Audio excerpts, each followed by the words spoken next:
Gloire au Seigneur. Merci à Dieu qui nous donne l'opportunité d'être là encore dans sa présence. Et nous voulons commencer notre service de ce matin. Et il fait beau d'être dans la présence de Dieu. Il fait beau d'être au service du Seigneur. Quel privilège que de se donner à Jésus. Quel privilège que de le servir. Quel privilège d'appartenir. Depuis un temps, nous avons commencé cette série sur la récompense des vainqueurs. Et aujourd'hui, c'est notre 6e journée où nous allons parler de la récompense des vainqueurs. Et nous étions en train d'étudier ce que Jésus a donné comme promesse aux églises, aux 7 églises de l'Apocalypse. Et aujourd'hui, nous allons être à l'église de Philadelphie. C'est-à-dire c'est la 6e église. Et nous verrons quelles sont les promesses que Jésus a données aux vainqueurs. Et qu'est-ce que nous devons faire pour avoir ces récompenses, parce que ça vaut la peine.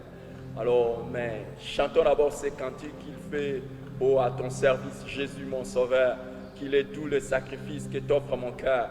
Alors que nous voulons adorer le Seigneur, vous savez, quelqu'un a dit ce matin, j'étais en train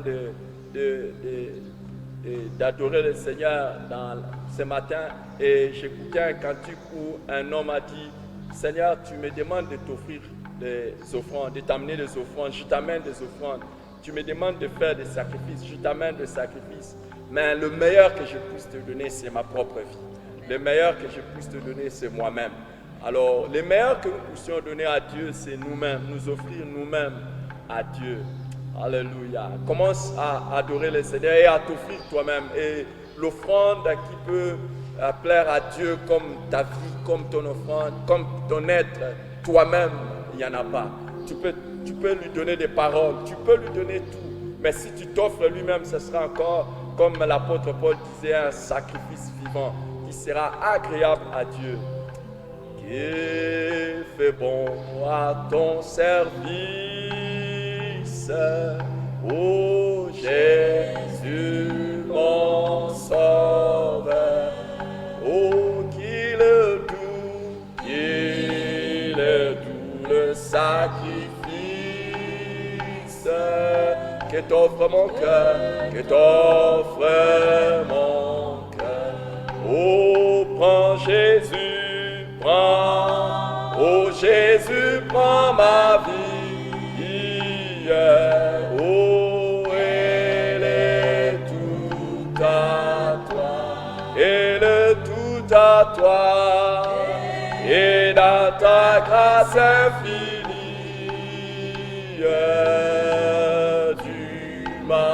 garde-moi. Oh, prends Jésus, prends, oh Jésus, prends ma vie.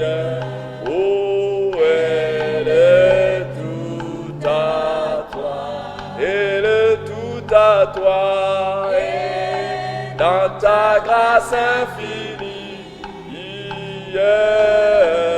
tu m'as garde-moi. Oh, mon désir, mon vœu suprême, oh, c'est la sainteté. Rien je ne veux et je n'aime, rien je ne veux et je n'aime que ta volonté, Oh, prends Jésus, prends, oh Jésus, prends ma vie. Oh, elle est tout à toi, elle est tout à toi, et dans ta grâce infinie, tu m'as gardé. Oh, chrétien, jusqu'à la mort, chrétien, chrétien, oh, jusqu'à la mort, chrétien, chrétien, jusqu'à la mort, oui, c'est vrai, je serai chrétien jusqu'à la mort, oh, chrétien, chrétien,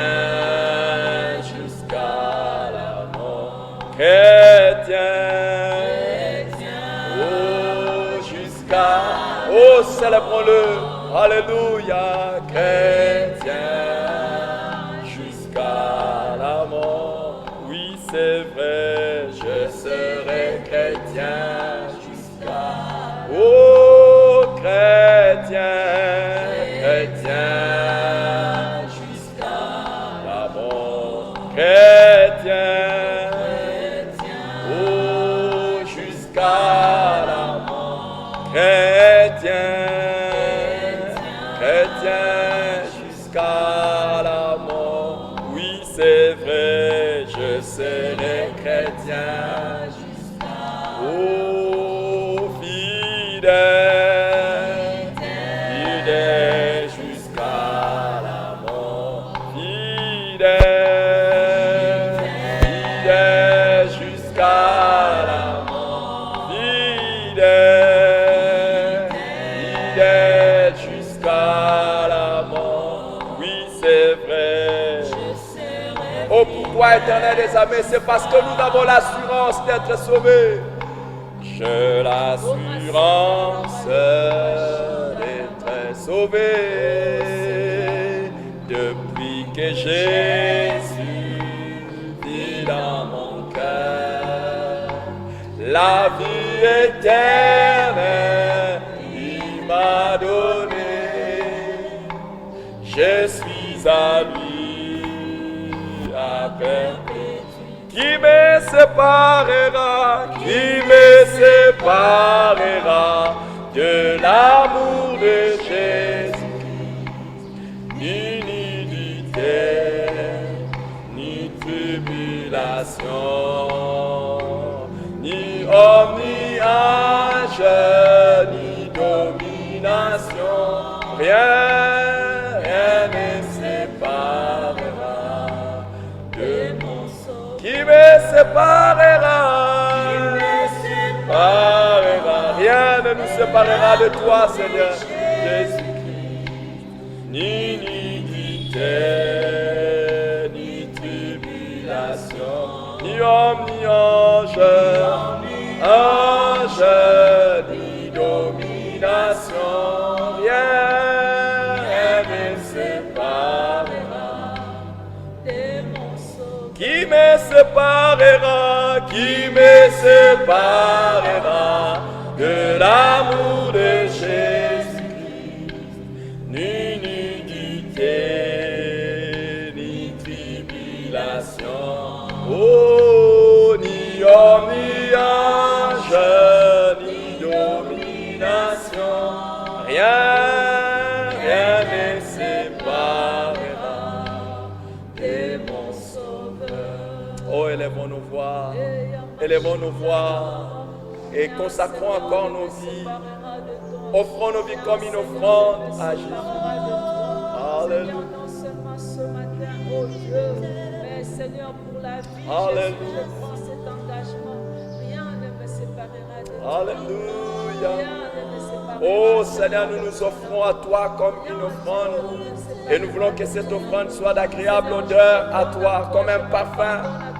Oh mon Dieu, qui s'exalte devant toi et qui te fait plaisir. Seigneur, oh Dieu. Alléluia. Seigneur, je veux ta volonté. Je vais marcher dans tes voies, Seigneur. Je vais vivre ta vie. Oh, accepte mon offrande. Bien-aimé fils de Dieu, et que sur moi descende la flamme du Seigneur. Oh, accepte mon offrande, bien-aimé fils de Dieu. Oh, et que sur moi descende la flamme du Seigneur. C'est mon joyeux service. C'est mon joyeux c'est d'offrir à Jésus-Christ en vivant sacrifice mon corps et mon esprit. Accepte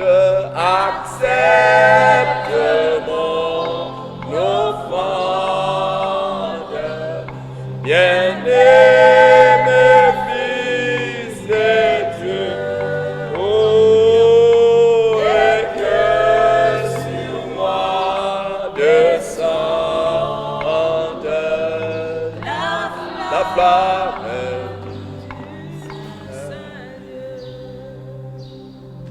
J'abandonne ma vie sans règle ni frayeur. Oh, à ta grâce infinie, ô mon libérateur. Accepte mon offrande, bien-aimé Fils de Dieu, et que sur moi descende la flamme du Seigneur. Oh Seigneur, accepte notre offrande et que sur nous descende la flamme du Saint-Lieu, cette flamme qui vient embraser notre sacrifice. Oh, gloire à toi, Seigneur. Alléluia. Oh, Seigneur. Et sur moi descende la flamme du Saint-Lieu. Wow. Merci Seigneur. Plongeons nos regards dans les Saintes Écritures, dans Apocalypse chapitre 3. Apocalypse chapitre 3 à partir du verset 7. Voici ce que nous lisons. Écrit à l'ange de l'église de Philadelphie. Voici ce que dit les saints, les véritables, celui qui a la clé de David. Celui qui ouvre et personne ne fermera. Celui qui ferme et personne n'ouvrira. Je connais tes œuvres. Voici parce que tu as peu de puissance et que tu as gardé ma parole et que tu n'as pas renié mon nom. J'ai mis devant toi une porte ouverte que personne ne peut fermer. Voici, je te donne ceux de la synagogue de Satan qui se disent juifs et ne le sont pas, mais qui mentent. Voici, je les ferai venir se prosterner à tes pieds et reconnaître que je t'ai aimé. Parce que tu as gardé la parole de la persévérance en moi, je te garderai aussi à l'heure de la tentation qui va venir sur le monde entier pour éprouver les habitants de la terre. Je viens bientôt. Retiens ce que tu as, afin que personne ne prenne ta couronne.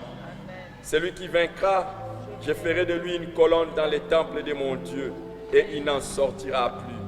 J'écrirai sur lui le nom de mon Dieu et le nom de la ville de mon Dieu, de la nouvelle Jérusalem, qui descend du ciel d'auprès de mon Dieu, et mon nom nouveau. Que celui qui a des oreilles entende ce que l'Esprit dit aux églises. Alléluia. Nous avons dit que chaque fois que Jésus s'adresse à l'église, il commence d'abord par se présenter lui-même. Et après, il fait éloge à cette église de choses qu'il approuve. Ce n'est que bien après cela qu'il adresse des reproches à l'église dans le but de l'amener à la repentance, suivi alors des récompenses aux vainqueurs. Mais cette église en particulier jouit de grâces exceptionnelles de la part du Seigneur. D'abord, la première des choses, nous remarquons que Jésus n'adresse aucun reproche à cette église. Et la deuxième des choses, il y a des récompenses qui sont au même moment célestes que terrestres que Jésus promet à cette église.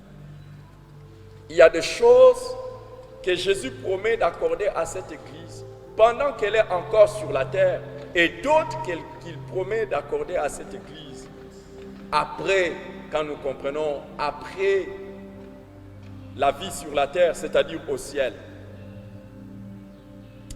Ma prière aujourd'hui et le vœu de mon cœur, que nous serons dans la liste de ceux-là à qui le Seigneur n'a aucun reproche à faire. Nous pouvons marcher, vous savez les amis, dans cette vie, il ne faut pas toujours dire que nous tous nous branchons d'une manière ou d'une autre. Il y en a qui joignent leurs efforts, il y en a qui, comme l'apôtre le dit dans l'épître aux Hébreux, il dit qu'ils luttent jusqu'au sang contre les péchés. Et ils arrivent à réussir. Et il y en a par la grâce de Dieu qui réussissent. Dieu avait dit que nous ne serons pas tentés au-delà de nos forces, mais avec la tentation, il nous donnera aussi les moyens de nous en sortir. Il n'y a aucune tentation qui soit au-dessus de notre force. Donc il est possible que dans la vie de tous les jours, que nous puissions conjuguer les efforts et être toujours vainqueurs, afin que le Seigneur n'ait rien à nous reprocher. Oh, que le Seigneur m'accorde cette grâce et que le Seigneur accorde cette grâce à son Église en ces temps ici.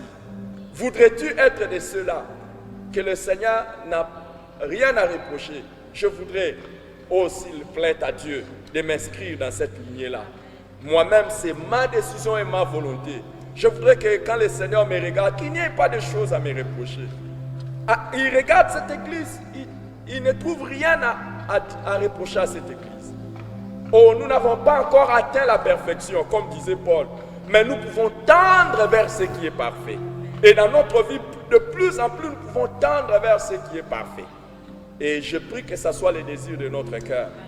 Et c'est en ce moment-là que Jésus-Christ va leur adresser des récompenses tant dans le ciel que sur la terre.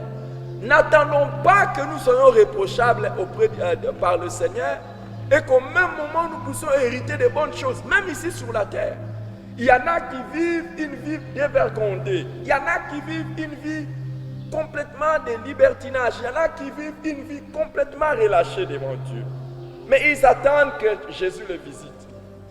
Non, moi je pense que nous serons en droit d'attendre des récompenses de Dieu ici sur la terre, des choses lorsque nous faisons un effort pour plaire au Seigneur. Lorsque nous faisons un effort pour marcher d'après sa volonté. Lorsque nous faisons un effort de faire ce qui est sa volonté. Et l'église de Philadelphie, voici une église moderne.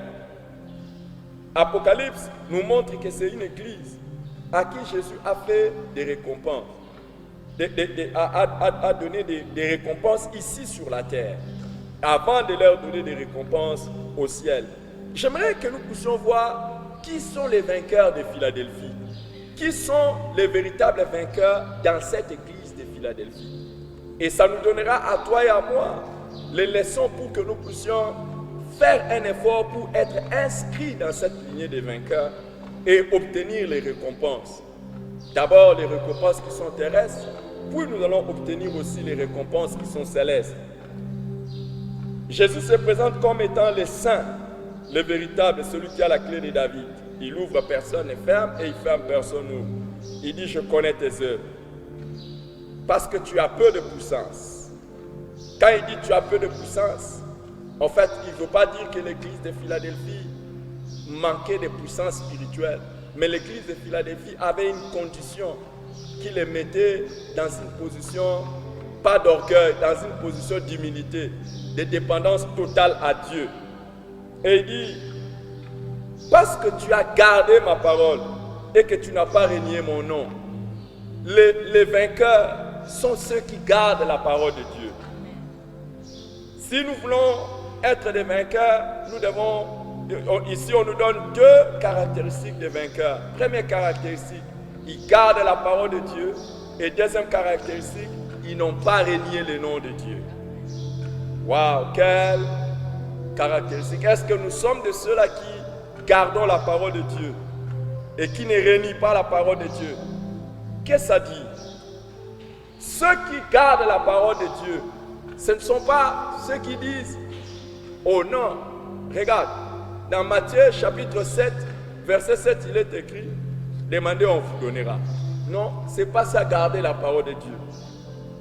Ceux qui gardent la parole de Dieu, ce n'est pas ceux qui disent dans Jean chapitre 3, le verset 16, il est écrit « Car Dieu a tant aimé le monde qu'il a donné son Fils, afin que quiconque croit en lui ne périsse pas, mais qu'il ait la vie éternelle. » Non, ce ne sont pas ceux-là qui gardent la parole de Dieu. Jésus pouvait dire, vous êtes heureux parce que vous connaissez ces choses, mais mieux parce que vous les mettez en pratique. Ceux qui gardent la parole de Dieu et qui seront récompensés, ce sont ceux qui cherchent à connaître la parole de Dieu et à la mettre en pratique.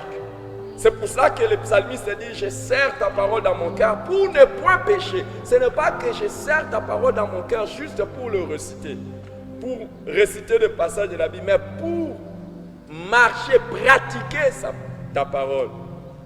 Celui qui écoute une parole de Dieu et qui l'oublie est semblable à une personne qui se met devant le miroir et qui juste après cela, il oublie quelle était l'image qu'il venait de voir. Mais celui qui met en pratique la parole de Dieu, c'est celui qui construit sa vie comme, non pas sur le sable, mais sur le roc.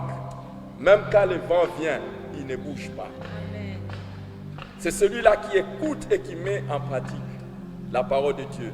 Et les gens que le Seigneur a envie de récompenser aujourd'hui, ce ne sont pas ces auditeurs oubliés, mais ceux qui mettent en pratique la parole de Dieu. Tout ce que nous connaissons être la volonté de Dieu, nous le mettons en pratique. Que ce soit sur notre marche personnelle avec lui, Dieu nous attend chaque matin au rendez-vous de la prière. Dieu nous attend toute la journée dans sa présence. Il dit prier sans cesse. Dieu nous attend. Vous savez, quand Dieu dit prier sans cesse, Dieu n'attend pas que depuis le matin jusqu'au soir, nous venions à lui. Papa, donne-moi du pain. Papa, donne-moi. Est-ce que c'est cela?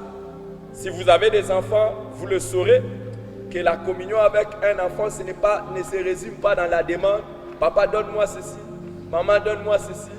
Non, non. La communion, c'est rester dans la présence de Dieu. Quand il dit prier sans cesse, Dieu nous attend. Est-ce que vous savez que Dieu nous attend dans sa présence? Dieu attend que nous puissions méditer sa parole jour et nuit, afin d'agir fidèlement d'après ce qui est écrit. Dieu attend que nous puissions le faire. Est-ce que nous le faisons? Dieu attend que nous puissions fuir le péché, marcher loin du péché. Et nous le savons. Est-ce que c'est ce que nous faisons? Dieu attend que nous puissions nous aimer les uns les autres. Pas seulement aimer comme moi j'aimerais mon épouse. Pas seulement aimer comme moi j'aimerais ma femme et dire oh non je l'aime. Mais non, Dieu attend que nous puissions aimer notre prochain comme nous-mêmes. Le prochain, ce n'est pas seulement ma femme. Le prochain, ce n'est pas seulement mes enfants biologiques. Le prochain, c'est tous ceux qui sont créés à l'image de Dieu. Est-ce que tu aimes ton prochain? C'est ce que Dieu attend de nous. C'est ce que Dieu attend. Et les gens de Philadelphie gardaient la parole de Dieu. Ils aimaient leur prochain. Qu'est-ce que Dieu attend de nous? Dieu attend que nous puissions les servir. Nous savons que c'est la volonté de Dieu que nous puissions les servir. Est-ce que nous les servons? Est-ce que nous servons le Seigneur? Ou bien sommes-nous de ceux-là qui sommes reprochables sur le terrain du service?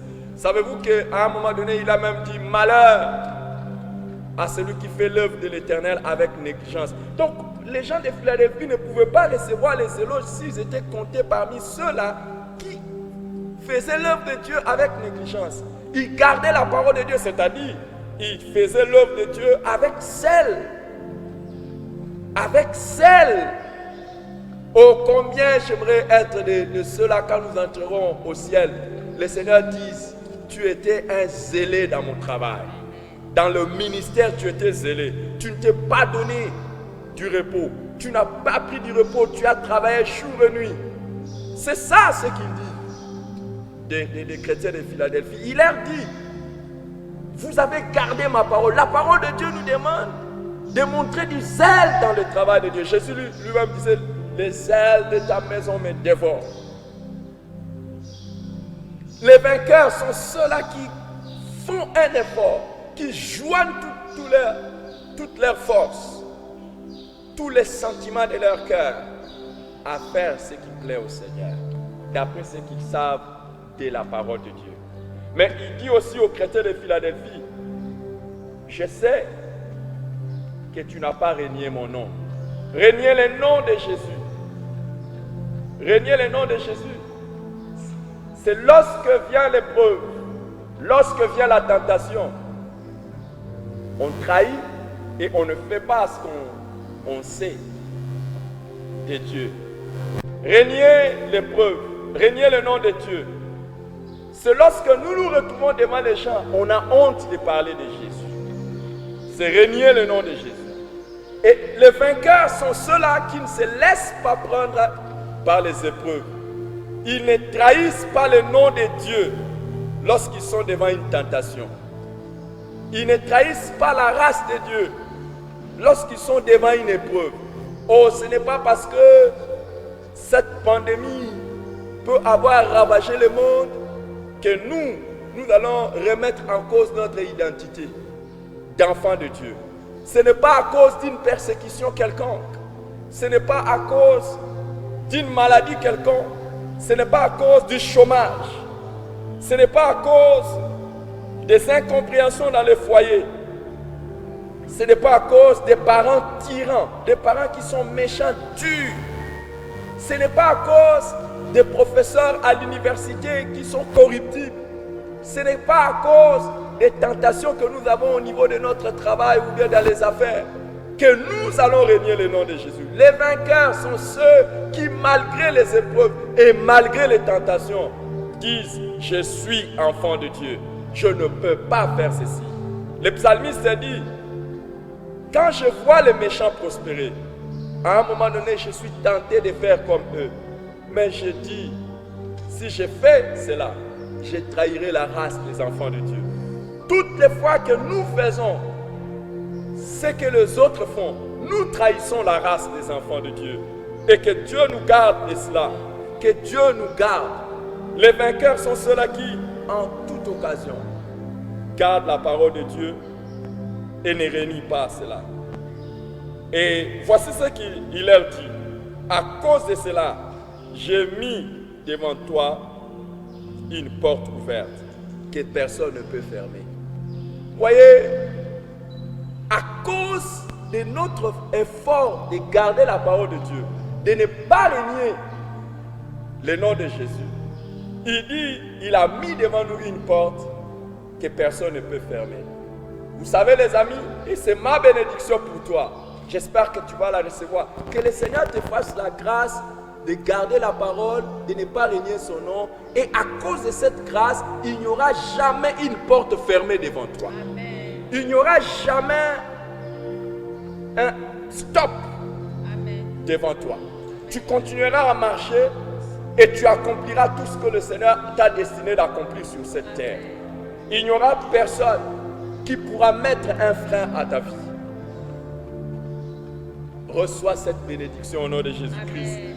Ça, ce sont des choses sur la terre. Il dit, je mettrai devant toi une porte ouverte que personne ne peut fermer. Il s'est déjà présenté comme celui qui ouvre et personne ne ferme, et celui qui ferme et personne n'ouvre.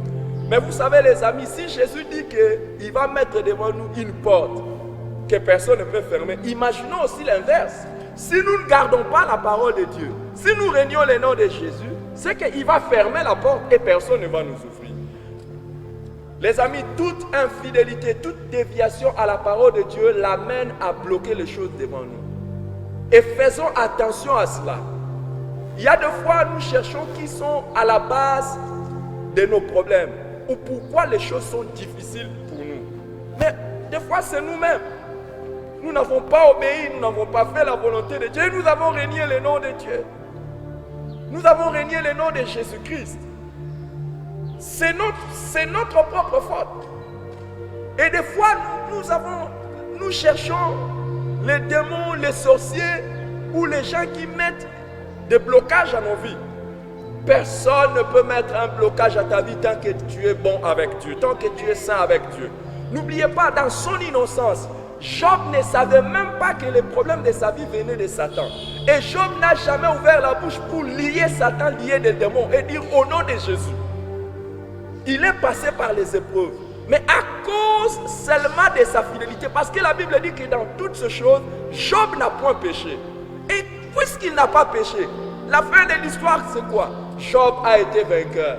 Si véritablement tu marches dans la crainte de Dieu, si véritablement tu fais ce qui plaît à Dieu, ne crains point le diable, ne crains point tes ennemis. Ils ne sauront rien faire pour arrêter ta vie. Amen.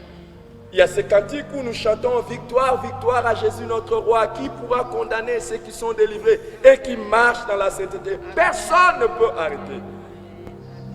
Et la porte ouverte qui est devant nous, la plus grande porte et la meilleure, ce ne sont pas les affaires que nous faisons dans ce monde, ce ne sont pas les réussites que nous pouvons avoir dans ce monde. Les meilleures portes que le Seigneur nous ouvre, quand nous gardons sa parole et nous faisons ce qui lui plaît, ce sont les opportunités de les servir. Les portes sont les opportunités de servir Dieu. Parce que servir Dieu est mieux qu'avoir une opportunité ici sur la terre. Parce que lorsque tu sers Dieu, c'est lui qui devient ton boss, c'est lui qui devient ton patron et c'est lui qui va te donner et il te donnera mieux que n'importe quel travail de ce monde, n'importe quel boss de ce monde.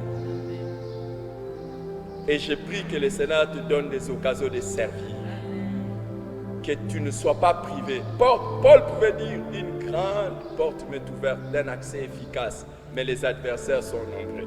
Mais vous voyez, donc la porte dont Paul parlait plus, c'est cela. Et je prie que tu ne manques pas des occasions de servir Dieu. Et que le diable ne t'empêche. Mais ne crains pas le diable et le sorcier. Parce qu'il est dit aussi dans la suite. Voici je te donne ceux de la synagogue de Satan. Qui se disent juifs et ne le sont point. Mais qui mentent. Donc vous voyez que en leur donnant l'assurance de la porte ouverte, au même moment, il leur donne aussi l'assurance de la victoire sur ceux qui sont de la synagogue de Satan. Oh mon frère, oh ma soeur, gardons seulement cette parole. Gardons cette parole. Tous ceux qui sont de la synagogue de Satan, nous serons soumis. Regardez ce qu'il dit. Voici, je les ferai venir se prosterner à tes pieds et connaître que je t'ai aimé. Ta saison où tes ennemis vont venir se prosterner devant tes pieds arrive au nom de Jésus. Et tous tes ennemis reconnaîtront que tu es un bien-aimé de Dieu. Que Dieu t'a aimé. Oh ça, avant que tu ne partes au ciel. Ça, c'est avant que tu n'entres au ciel que tu verras tes ennemis venir un à un se prosterner devant toi. Parce que tu gardes la parole de Dieu. Oh, vous savez que lorsque nous gardons la parole du Seigneur, lorsque nous servons le Seigneur, lorsque nous faisons ce qui lui plaît, lorsque nous ne régnons pas le nom de Dieu, il y en a qui se moquent de nous. Il y en a qui essaient de mettre des embûches devant nous. Mais je les vois un à un venir devant nous, se prosterner et reconnaître que nous sommes les bien-aimés de Dieu. Alléluia, alléluia. Ils viendront et ils reconnaîtront. Avant que nous entrions au ciel, je verrai tous mes ennemis et tu verras tous tes ennemis se prosterner. Ceux qui ne croyaient pas en toi, ceux qui n'espéraient pas que tu vas réussir, ceux qui tentaient de mettre des blocages devant toi, ils vont venir devant toi et Dieu va les amener se prosterner. J'aime Dieu, j'aime Dieu. J'aime Dieu. Y a-t-il des gens qui se moquent de toi à cause de ta foi en Jésus? Y a-t-il des gens qui essaient de te faire obstacle dans ta vie, qui essaient de te pousser à trahir ta foi en Jésus? Ne les suis pas. Ils viendront se prosterner. Et viendra un jour, eux-mêmes sauront que tu es un bien-aimé de Dieu. Vous savez, quand Dieu dit qu'ils sauront qu'il nous a aimés, ça dit qu'il fera des choses. Vous savez, pour que les gens sachent que j'ai aimé ma femme, ça dit qu'ils doivent voir les choses que je fais pour elle. Alors quand ils voient ça, ils disent cet homme aime vraiment sa femme. Donc Dieu fera des choses dans ta vie qui vont amener les gens à dire non, toi, Dieu t'a aimé d'une manière spéciale. Tout simplement parce que tu gardes la parole de Dieu. Viendra un jour où les gens vont dire c'est comme si Dieu choisit les gens. Dieu ne choisit pas les gens. Dieu a vu que tu as choisi d'être un vainqueur. Amen. Tu as choisi de garder sa parole. Amen. Tu as choisi de ne pas renier ta foi. Amen. Même si on te moque de toi parce que dans les lieux de travail, tu refuses la corruption. Dans les lieux d'études, dans l'université, tu refuses. Tu dis jamais. Lui dit, tu verras ceux qui se moquent de toi. Et ta vie ne sera pas comparable à tes ennemis. Jamais ta vie ne sera comparable à tes ennemis. Je me rappelle quand j'étais à l'université, que nous étions en train de servir le Seigneur avec zèle. J'étais dans une université séculière avant de faire les études bibliques et théologiques. Mais les gens pouvaient se moquer de nous. Mais je ne vois pas un de mes collègues aujourd'hui qui peut venir encore lever sa tête et dire que tu as raté ta vie. Ici sur la terre, tu ne mourras pas avant que tous tes ennemis viennent s'agenouiller devant toi et reconnaître que Dieu t'a aimé. Amen. Tu ne mourras pas, tu ne mourras pas. Et ils viendront. Et écoutez ce qu'il dit encore, qui se passera ici sur la terre. Il dit, parce que tu as gardé la parole de la persévérance en moi, je te garderai aussi à l'heure de la tentation ou à l'heure de l'épreuve qui va venir dans le monde entier pour éprouver les habitants de la terre. Waouh! Les amis, Dieu promet, parce que nous gardons sa parole, de nous garder à l'heure de la tentation, à l'heure de l'épreuve qui va venir dans le monde entier. Ne croyons pas, surtout les gens de notre génération. Nous pouvons croire que ce dont parle Dieu ici, c'est cette pandémie de coronavirus, de Covid-19. C'est faux. Ça, c'est rien. Ça, c'est rien. Il y a une heure de la tentation. On appelle ça le temps de la tribulation. L'heure de la tribulation qui est en train de venir sur cette terre. Vous savez, c'est le moment où l'antichrist, vous savez, vous avez entendu même certains chefs de l'État, je n'ai pas besoin de citer leur nom, je n'ai même pas besoin de faire leur publicité, dire qu'on doit établir un ordre mondial nouveau. Qu'est-ce qu'ils sont en train de faire? En fait, ils sont dans l'esprit de l'antichrist. Le moment, comme on dit, l'homme de l'iniquité.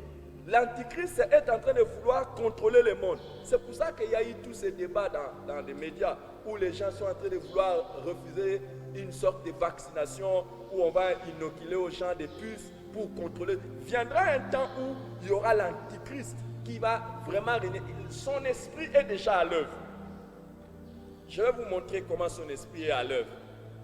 Son esprit est en l'œuvre parce que le mystère de l'iniquité ne fait que s'accroître.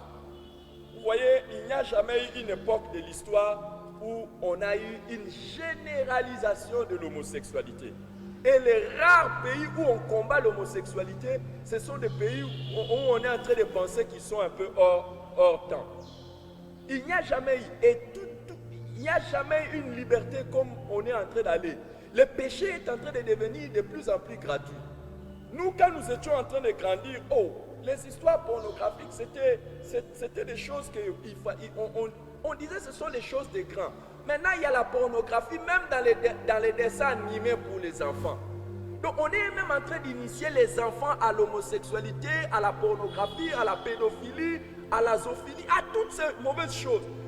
Et l'antichrist est en train d'amener un temps où toutes ces choses, moi j'ai toujours comparé le moment de l'heure de la tentation ou de l'heure de l'épreuve à l'heure où maintenant là on va libéraliser tous les sites pornographiques. Vous savez qu'actuellement il y a des millions de sites pornographiques et l'accès n'est plus interdit.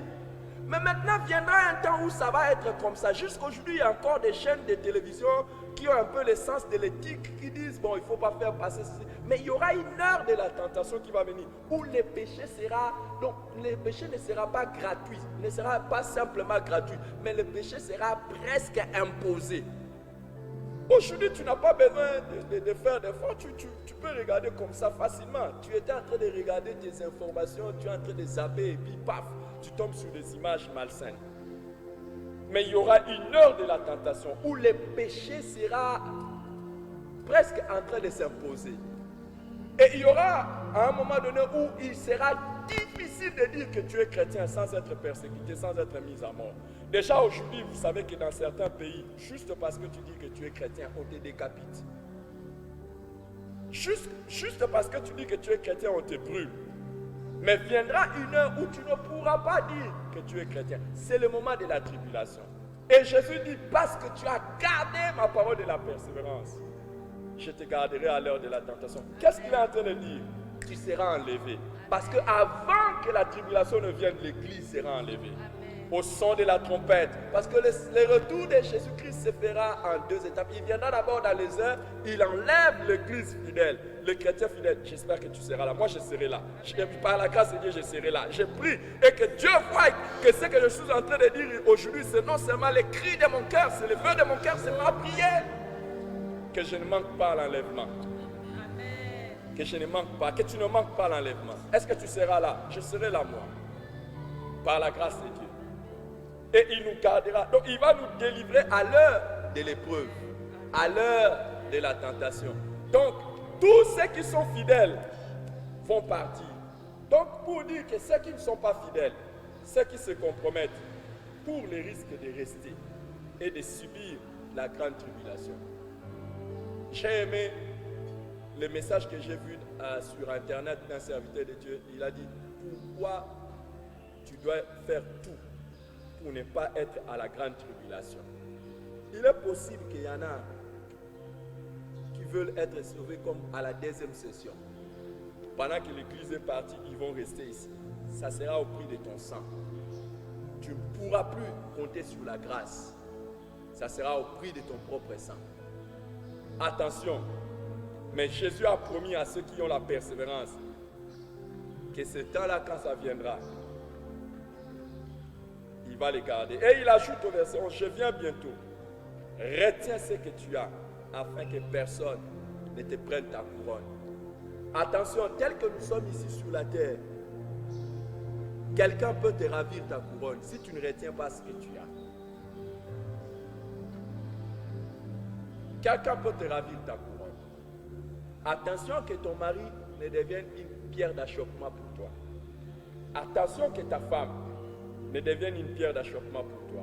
Attention que tes parents, attention que ta fiancée, attention que ton petit ami, attention que tes amis, attention que ton boss, attention que tes employés, attention que tes collègues ne puissent te ravir ta couronne. Il y a des gens, consciemment ou inconsciemment, travaillent à notre perte. Mais toi-même, retiens ce que tu as, afin que personne ne te ravisse ta couronne. Je vois le Seigneur t'accorder la grâce. Ni ton mari, ni ta femme, ni tes enfants, ni aucun de tes proches, ni aucun de ceux avec qui tu es obligé de passer la vie ne pourra t'influencer négativement pour perdre ta couronne. Je prie au nom de Jésus que tu aies cette grâce, afin que tu ne perdes pas ta couronne. Vous voyez, hein, on dit, retiens ce que tu as, afin que personne ne te prenne ta couronne. Donc, il y en a qui vont perdre la couronne. Il y en a qui ont été des serviteurs de Dieu, des servantes de Dieu, mais qui risquent de perdre la couronne. Mais les vainqueurs sont ceux qui vont dire personne. Personne. D'ailleurs, j'aimerais ajouter avec toi, si tu es d'accord, personne de tous ceux qui sont déjà nés, personne de tous ceux qui vivent aujourd'hui, et personne de tous ceux qui vont naître ne pourra m'éloigner du Seigneur, ne pourra me déconnecter de l'amour de Dieu, ne pourra me couper de mon zèle, de mon amour pour le Seigneur. Personne. Est-ce que tu peux dire personne? Personne. Personne ne pourra me ravir ma couronne. Et c'est là que maintenant il commence avec les récompenses célestes. Il dit, celui qui vaincra, je ferai de lui une colonne dans le temple de mon Dieu, et il n'en sortira plus. J'écrirai sur lui le nom de mon Dieu. Wow.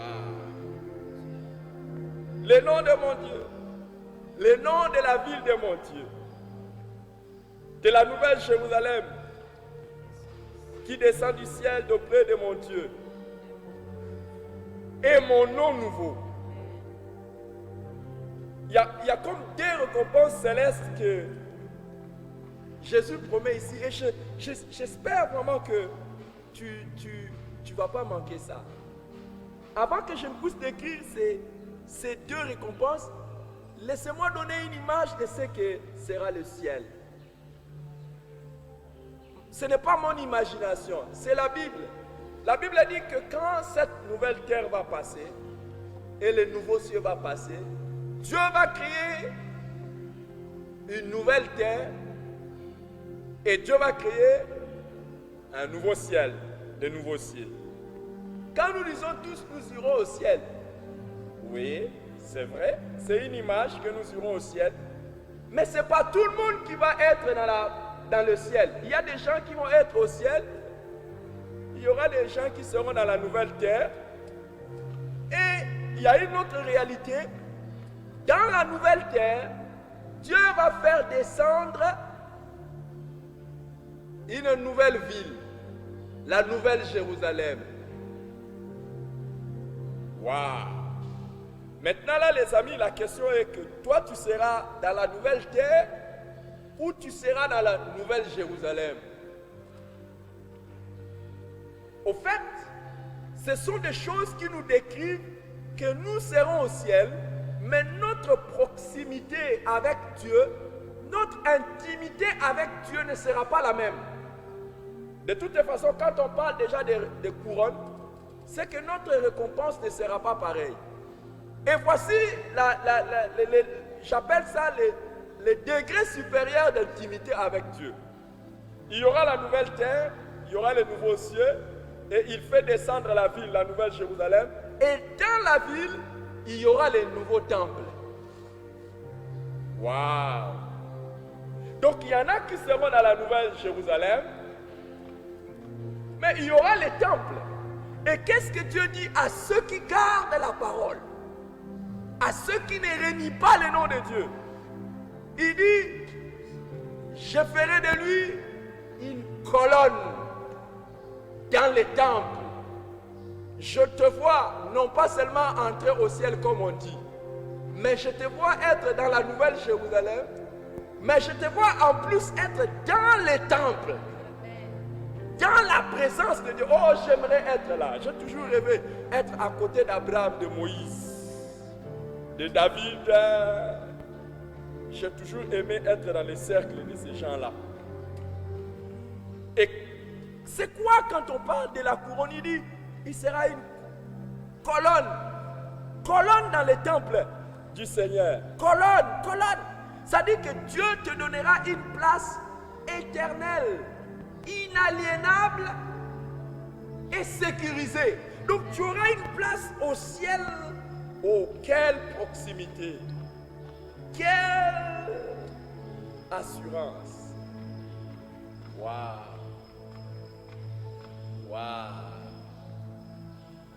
Je n'aimerais pour rien au monde rater cette récompense. Être une colonne. Et vous savez, dans un bâtiment, parmi les choses qui comptent le plus, ce sont des colonnes.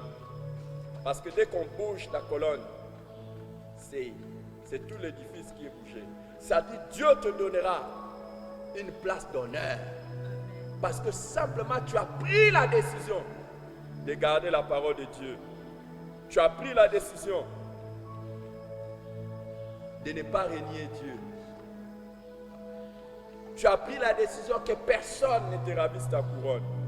Et à ta place, puisque tu seras une colonne, c'est que tu auras une sécurité permanente. Tu jouiras d'une communion et d'une proximité indestructible dans la présence de Dieu. Celui que nous servons aujourd'hui, vient le temps où nous allons être proches de lui. Bientôt, très bientôt. Et il ajoute une autre récompense qui est céleste. Il dit, je mettrai mon nom, je mettrai sur lui, j'écrirai sur lui les noms de mon Dieu, les noms de la ville de mon Dieu et mon nom nouveau. Ça dit les noms de Jésus-Christ. Waouh! Je vois au ciel, il y a des gens sur qui on va écrire les noms de Dieu, les noms de la nouvelle Jérusalem et les noms nouveaux de Jésus. Quel est le nom nouveau de Jésus? On dit que personne ne le connaît si ce n'est celui qui le reçoit.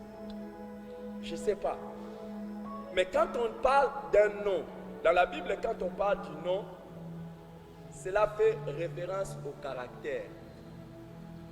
Cela fait référence. Et imaginez, quand nous serons au ciel, il y a des gens sur qui sera mis sainteté, amour, gloire. Est-ce que tu seras? Sur toi sera mis cela. Et on met aussi le nom de la Nouvelle Jérusalem. Je ne sais pas ça sera mis où, ça sera mis comment. Mais tout le monde verra. Parce que tu n'avais pas eu honte de Jésus. Lui aussi n'aura pas honte de toi. Il fera ta publicité au ciel. Et partout où tu seras en train de passer, au fait, tu seras comme étant son représentant. Quand les gens te verront au ciel, ils verront Dieu. Parce que tu porteras son nom. Et tu porteras le nom nouveau de Jésus-Christ. Ah, pourquoi il ne nous a pas dit ça? Certainement, ça sera merveilleux. Et même plus que merveilleux. Parce que son nom, c'est déjà le Tout-Puissant. Prince de paix. Merveilleux. Alors je vois comment ça sera. Et il termine en disant que celui qui a des oreilles entende ce que l'Esprit dit aux églises. Jésus revient bientôt. Gardons la parole de Dieu. Que rien au monde ne nous détourne de Dieu. Que rien au monde ne nous pousse à trahir le nom de Jésus. Pas pour les avantages de ce monde. Pas pour les difficultés de ce monde. Les meilleurs est pour nous. Et les meilleurs arrivent pour tous ceux qui vont vaincre. Merci Seigneur. Merci Seigneur. Merci Seigneur. Garde-moi, ô Seigneur, fidèle à toi. Garde-moi, ô Seigneur, fidèle à toi. Fidèle à toi, j'ai appris à apporter des victoires à gagner. Ô Seigneur, garde-moi fidèle à toi. Fidèle à toi, garde-moi. Ô Seigneur, fidèle à toi. Oh, garde-moi, ô Seigneur, fidèle à toi. Fidèle à toi, j'ai appris à rapporter des victoires à gagner. Ô Seigneur, garde-moi fidèle à toi. Seigneur, garde-nous fidèles à toi et que personne ne perde sa récompense. Personne ne perde sa couronne. Garde mon frère, garde ma soeur. Garde-nous fidèles à toi. Nous avons besoin de ton assistance. Nous avons écouté ce que tu as dit à l'église de Philadelphie et nous voulons rester fidèles. Nous ne voulons pas renier ta parole. Nous voulons garder la parole de la persévérance afin d'hériter ces promesses et ces récompenses. Merci Seigneur. Tu reviens bientôt et bientôt le moment où tu vas manifester ta gloire dans nos vies. Je prie Éternel des armées, toi qui as promis de nous garder à l'heure de la tentation, de garder déjà mon frère maintenant. Oh Jésus, que celui qui est en train de prier avec nous reçoive la grâce que cette pandémie ne puisse pas la décimer. Au nom de Jésus. Je prie Éternel des armées, que celui qui est en communion avec nous et qui a reçu cette parole soit aussi gardé de cette épreuve. Seigneur, je continue à répéter ce que tu avais mis dans mon cœur. Nous parlerons de cette pandémie au passé. Nous serons de ceux-là qui parleront de cette pandémie au passé, ici sur la terre, parce que nous allons vivre et raconter les œuvres de l'Éternel. Merci de bénir tes enfants, de bénir ton Église, de faire de nous des personnes qui font la joie et la fierté de ton cœur. Merci Seigneur pour ces services. Nous te demandons de nous en donner encore des occasions de te servir toujours et toujours pour la gloire de ton nom. Au nom de Jésus-Christ. Gloire à Jésus. Amen. Amen. Nous avons pensé que nous étions ensemble dans la présence du Seigneur. Continue dans la prière, continue à servir Dieu, ne relâche rien, serre-le de toute ta force, manifeste lui ton amour, ta fidélité et par la grâce de Dieu rencontrons-nous. Tu peux regarder les autres vidéos qui sont sur cette page Facebook ou sur les comptes C'est pas vers TV. Il suffit de taper Pasteur Eric Mavinga Masia, là tu peux regarder ça. C'est pas vers TV, c'est notre compte YouTube. Tu peux aller ou regarder sur les autres chaînes de télévision. Que Dieu vous bénisse. Amen. Que Dieu vous bénisse abondamment. Amen. Et à la prochaine. Amen. Merci Seigneur.